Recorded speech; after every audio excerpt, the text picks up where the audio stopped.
So how does this differ from like color blindness and anti-racist, teachings that, are just everywhere? So color blindness depends on the existence of race. It says race exists. If we believe in race, if we believe in the category of race, then we're automatically predisposed to be racist because race is the hierarchy. Race is racism, right? So color blindness says see race, have your racist beliefs, right? But ignore it. Don't let it dictate how you treat somebody, right? Theory of racelessness says the thing that you are being encouraged to ignore by those folks who profess themselves to be colorblind doesn't exist. And imagine yourself outside of the confines of racism as a raceless human being. Who are you? Are you still the same person? And imagine the person that you view as racialized as the sort of opposite of you, which in the States is going to be black and white, right?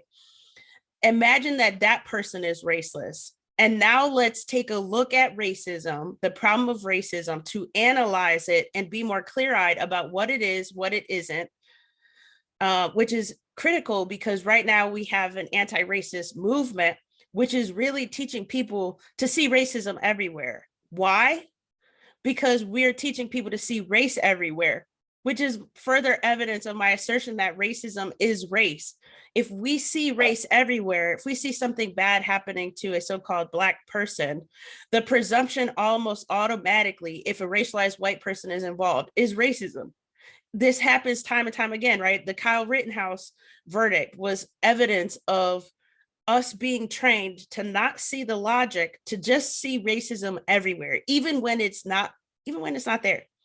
And how detrimental is that? That to me, we call it anti-racism, but it's the exact opposite, because who benefits from us seeing and imagining racism is everywhere in that way? The people at the top echelons of society, right? The average person, especially racialized Black people, are like hurt and heartbroken and traumatized over seeing racism everywhere. So it doesn't actually benefit us.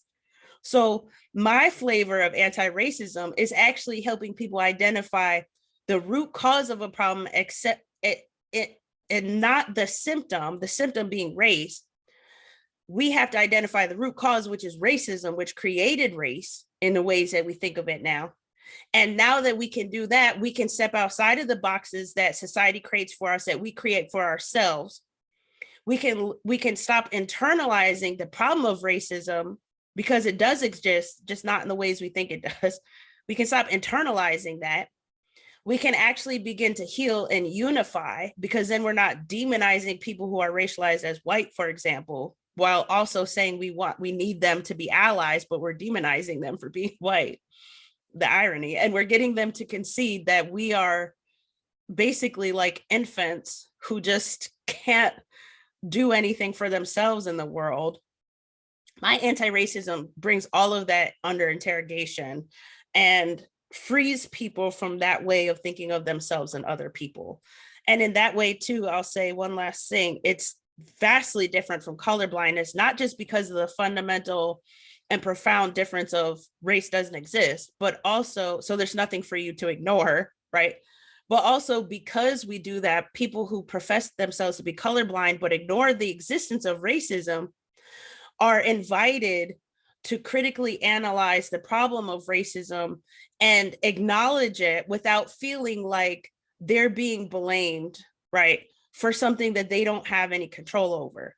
And it's, I've seen it happen time and again where the shift for them is important and matters, because so long as we keep trying to pigeonhole people into the box of racism, of course the problem is going to continue to persist, because we have, like maybe half the population who doesn't want to be, who doesn't want to be in the box. They just don't want to be in the box, understandably.